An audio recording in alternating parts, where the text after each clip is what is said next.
경제 현안을 보다 쉽게 풀어보는 경제 읽기 시간입니다. 오늘도 다양한 경제 이슈들 권혁중 경제평론가와 살펴보겠습니다. 안녕하십니까? 안녕하십니까? 네, 안녕하십니까? 예, 주식 얘기 먼저 해보려고 합니다.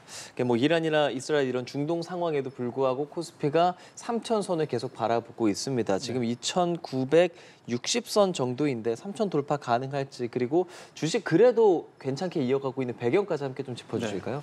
일단 저는 오늘 좀 3,000피 됐으면 좋겠다라는 생각이 있었는데 네.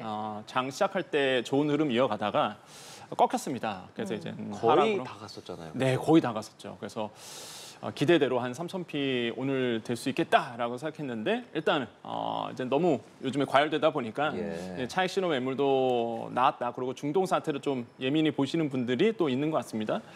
그래서 이제는 지금은 아직 이제 3,000피의 가게는 조금 모자는 수준으로 지금 흘러가고 있고요. 일단 저는 뭐 긍정적으로 보고 있습니다. 긍정적으로 보는 이유가 일단 지금 많은 그 전문가들이 이런 얘기를 해요. 저뿐만 아니라 유동성 장세다 이런 얘기를 하는데 그래서 제가 이제는 정말 이게 유동성 장세냐 이거를 좀 알아야 되잖아요. 그냥 뭐 많은 분들이 유동성 장세라 그러니까 흘러가면 안 되고 정말 이게 유동성 장세인지를 보셔야 되는데 첫 번째가 고객 예탁금입니다.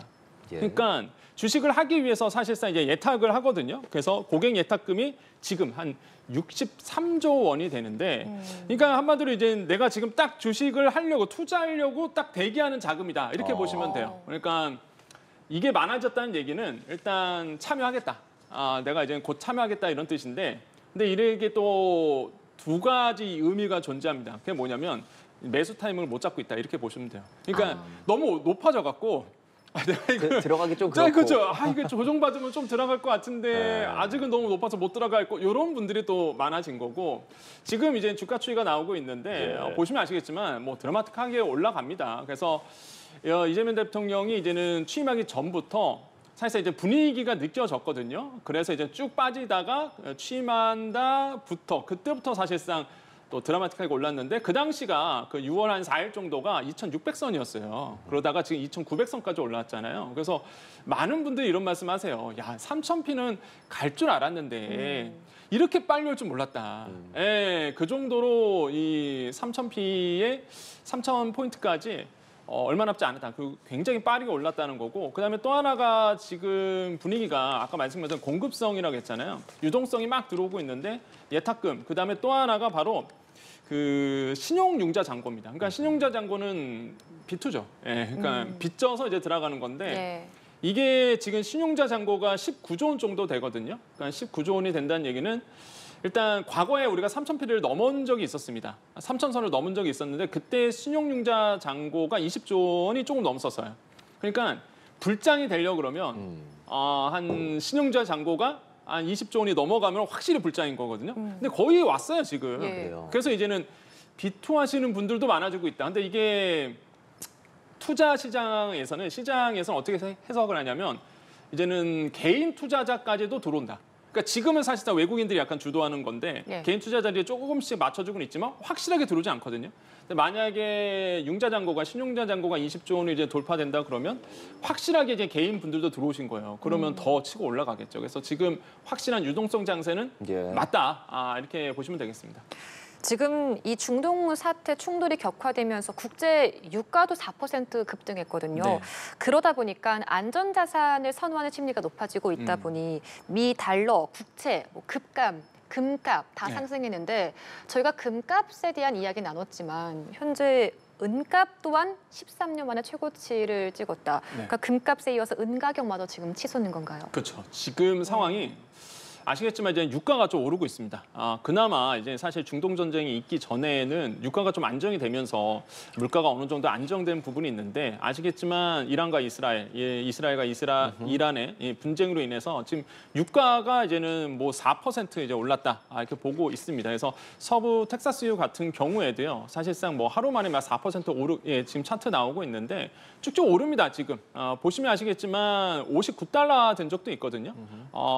그 57달러 된 적 있죠. 서부 텍사스유 같은 경우는 그러다가 그러다가 지금 73달러 정도까지 올라왔고요. 그다음에 브렌트유도 마찬가지입니다. 지금 8월 인도불인데 지금 런던 거래소에서 이제는 오일 같은 경우가 5월 오일 같은 경우가 59달러가 되다가 쭉쭉쭉 올라오는 거 보실 수 있어요. 그래서 지금 유가가 계속 치고 올라가고 있다. 그럼 이게 물가 바로 반응하거든요. 네. 그래서 이런 것도 이제 걱정스러운 부분이 있고 왜 오르냐라고 본다고 하면 아시겠지만 중동 분쟁이 있잖아요. 그러면은 지금 리스크가 커지다 보니 투자자들은 어떻게 움직이냐? 앵커님이 말씀하신 것처럼 안전자산에 눈을 탁 돌리게 되죠. 예. 그럼 대표적인 안전자산이 달러라든지 미국 국채라든지 또 금이라든지 이런 것들이란 말이에요. 그러다 보니까 투자 자금이 몰리게 돼서 금값이 또 사상 최고치로 찍어냈고요. 또 한 가가 은도 같이 이제 오르고 있습니다. 예. 보통 은은요, 금을 좀 대체하는 수준입니다. 사실상 투자 관점에서 본다 그러면. 근데 은 가격이 뭐 상승률을 본다 그러면 드라마틱하게 또 올라가고 있다라고 보시면 돼요. 그래서 우리가 보통 은 가격 지금 봤더니 36달러대거든요. 트로이온스당 36달러 선인데 그러다 보니까 지금 사상 최고치를 거의 앞두고 있습니다. 그래서 예. 거의 13년 만에 이제 최고가가 일어날 수 있다라는 얘기가 나와요. 물론 이거는 이제 금 가격이기도 하고 사실 은 가격이기도 하는데 은 가격이 거의 한 13만 만에 최고치다 이렇게 얘기가 나오고 있습니다. 그래서 지금 보니까요. 금은비라는 게 있는데 금은비가 뭐냐 그러면 91대 1로 나오고 있습니다. 그게 무슨 얘기냐면 근 한 덩어리에 예를 이렇게 쉽게 설명드리면 은을 몇 덩어리 살 수 있냐 이거예요. 그래서 지금 금 한 덩어리를 갖고 있으면 은을 91개 정도를 살 수 있다 이렇게 보는데요. 과거 같은 경우에는 이게 104대 1이었습니다. 104대. 예, 그러니까 은 가격이 올랐으니까 예. 그만큼 이제는 은 가격이 치고 올라가고 있다라는 거죠. 은은요.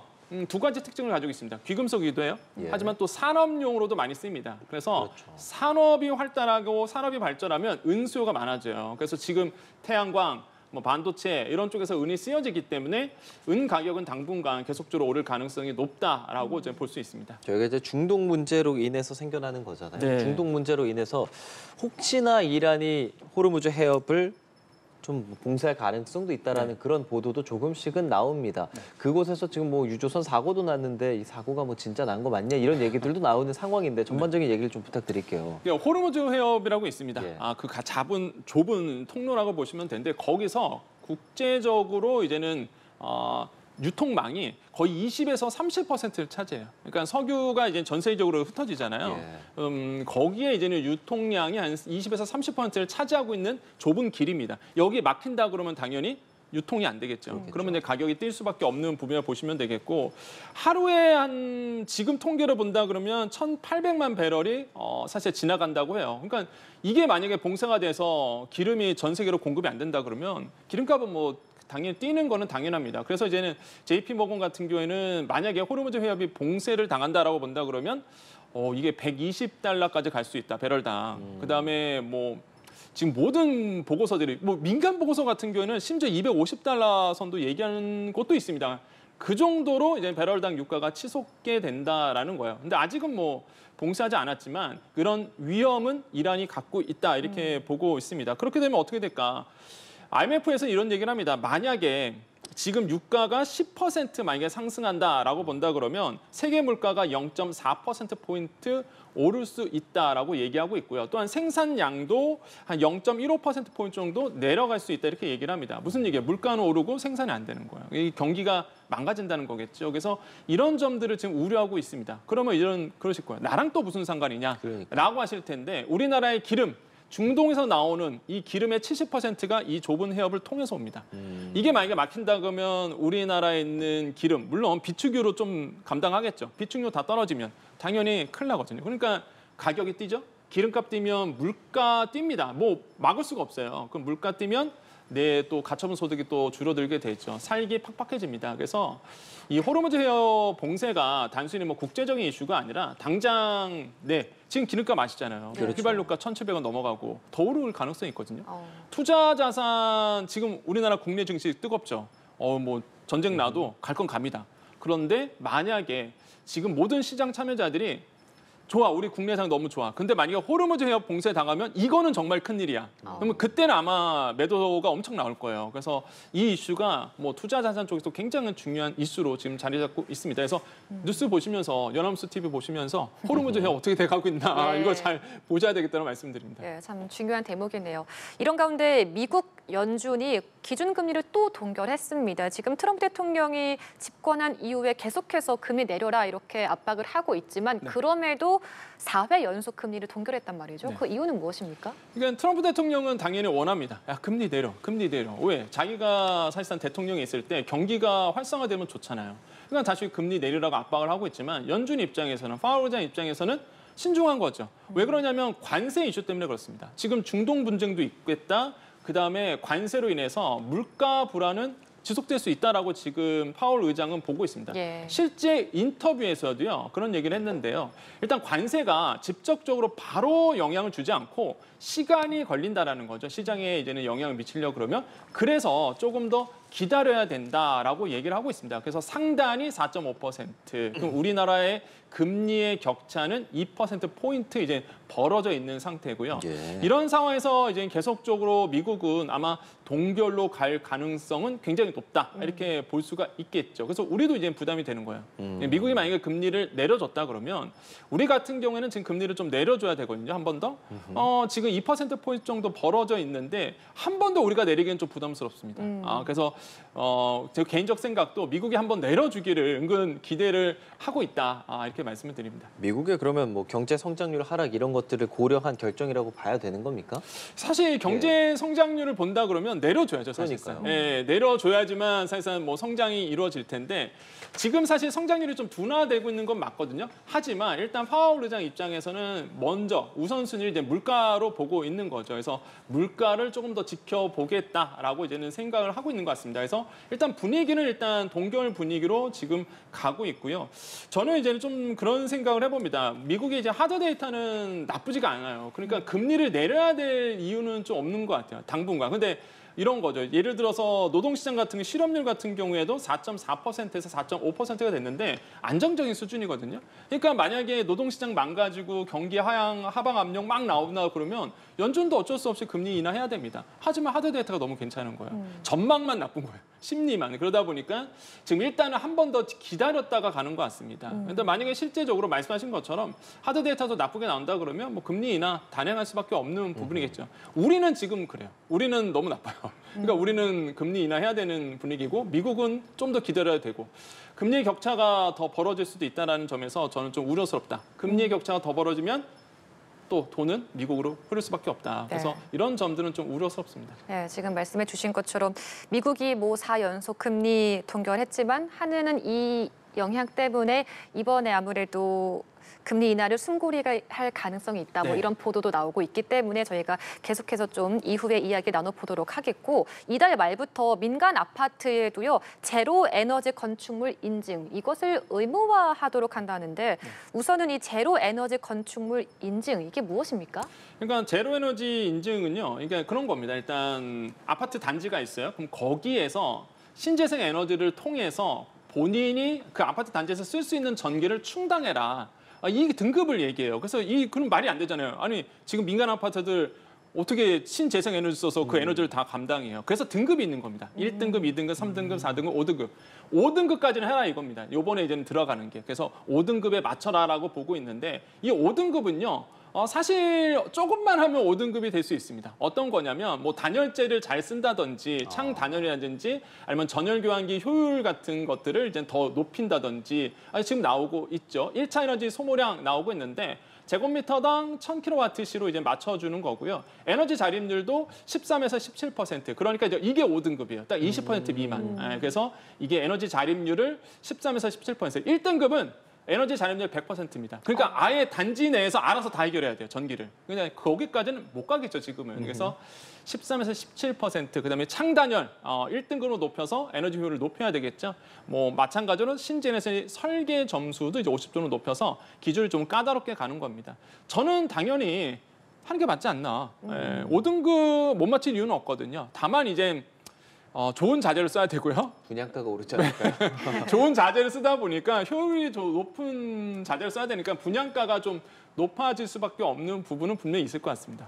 분양가 지금 얘기를 하니까 서울의 아파트 분양가가 평당 한 4,600 600만 원 좀 넘잖아요. 네. 근데 뭐 사실 지방이나 이런 쪽은 오히려 지금 분양가 내리고 있단 말이에요. 네. 이런 현상 전반적으로 어떻게 좀 보고 계시는지요? 지금 서울 아파트 같은 경우가 분양가가 높아졌잖아요. 예. 그럼 많은 분들이 이랍니다. 지금 통계를 보면은 평당 이제 3.3제곱미터당 4,500, 4,500. 네, 68만 원 정도가 돼요. 예. 그다음에 이제 수도권도 2,879만 원이고요. 뭐 전국 평균은 1,900만 원 정도가 되는데, 근데 이제 서울 분양가만 좀 높아졌습니다. 다른 곳은 약간 이제 조정을 받았는데 예. 왜 그러느냐? 두 가지 이유예요. 첫 번째, 공시지가가 서울이 땅값이 높아진 겁니다. 그러니까 서울 땅값이 계속 높아지다 보니까 아파트 지을 때 당연히 뭐 단가가 높아지죠. 예. 그러니까 이제 서울의 이제 분양가가 높아질 수밖에 없다라고 보시면 되겠고, 또 두 번째 이유는 이제 물가 상승입니다. 원자재 가격이 워낙 높아졌기 때문에 뭐 아파트를 지을 때 비용이 더 들어갈 수밖에 없겠죠. 그래서 이런 점들이 이제 특징이 있고, 지방과 서울과 차이는 역시나 땅값 차이다, 토지 차이다, 이렇게 보시면 되겠습니다. 지금 서울이 많이 올랐지만 그 서울 중에서도 또 가장 많이 오른 지역이 있을 거 아니에요. 네. 그 지역도 궁금하고 앞으로 이 분양가는 뭐 더 오를지 어떻게 전망하시는지요? 이게요, 지금 가장 핫한, 제가 학생들 가시다 보니까 학생들한테 물어봐요. 이게 어디 살고 있니? 어디 살고 싶어?라고 물어보면 과거 같았으면 아마 강남이라고 대답했을 것 같은데 예. 요즘에 뭐라고요? 성동구. 오. 네. 성수 있고 뭐 그래서. 네, 맞습니다. 핫해요. 그러니까 어허. 젊은 친구들한테는 거기가 너무 핫합니다. MZ 세대들한테는. 그러니까 이 MZ 세대들이 요즘 부자들이 많이 나오거든요. 예. 그거 아세요? 굉장히 부자들이 많습니다. MZ 세대들이. 투자도 잘하고. 투자도 잘하고. 그러다 보니까 이런 친구들이 어디로 가서 이제는 아파트를 사고 아니면 투자하느냐? 성동구에 많이 합니다. 그러다 일등이네요. 보니까 성동구가요, 뭐 아파트 평균 매매가 변동 추이를 본다 그러면 1위예요, 1위. 그래서 그 정도로 이제 많은 분들이 나오고 있는데, 이거 보시면요, 2015년도에요. 보시면 아시겠지만 이게 민간 조사 기관이지만 1,760만 원이었습니다. 그런데 2015년 10년 후에는요, 4,998만 원입니다. 그러니까 이게 한 평당 이렇게 변한 거예요. 그래서 2.84배가 된 겁니다. 예. 그 정도로 크게 뛰었고요. 뭐 서초구, 용산구 이런 거 다 이해가 됩니다. 또 한 가지가 영등포구가 또 뛰었습니다. 그러네요. 영등포구가 마포구나 종로구보다 더 뛰었어요. 그런 이유를 본다 그러면 이 서남권이 되게 좀 낙후된 부분이 있었습니다. 거기 가보시면 아시겠지만 빌라가 굉장히 많거든요. 예. 그런데 이게 재개발이 지금 들어가고 있어요. 예, 그래서 뭐 영등포구 옆에 있는 뭐 노량진부터 시작해서 그쪽 지역이 다 지금 재건축 들어가고, 그러다 보니까 지금 매매가 변동 추이가 좀 변하고 있다. 그래서 더 많이 올랐다. 이렇게 변화의 흐름을 보시면 예. 되겠습니다. 네. 열심히 일해야겠네요. 권혁준 경제평론가와 함께했습니다. 고맙습니다. 네, 감사합니다.